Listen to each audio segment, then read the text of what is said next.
Governor Kristi Noem is in trouble for telling the truth about what she did to her dog and lying about what she didn't do on the world stage. I'd like to focus on the second one.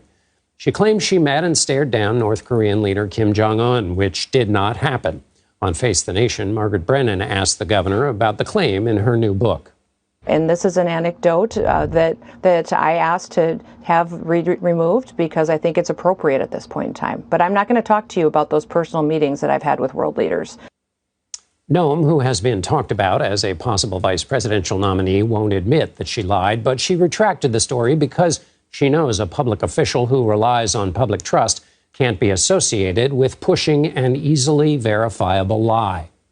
But how much does it matter when a politician tells this sort of lie? Others have told stories that were not true. President Joe Biden did it. It ended his race in 1988.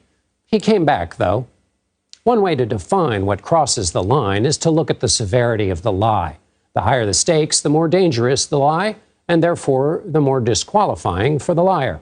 A high-stakes lie causes damage or endangers people or incites others to violence. A person who tells a lie with those kinds of high stakes is either deceitful or delusional, especially if they do it more than once and in the face of obvious evidence that what they are saying is a lie.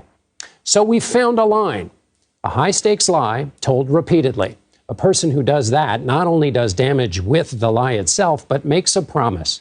If given power, they'd be just fine reacting to the hard realities of leadership with deception. The stakes would not move them.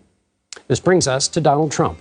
In an effort to define the far reaches on the scale of dangerous political lies, we've arrived at the former president, who has founded his campaign around the repeated dangerous lie that the last election was stolen.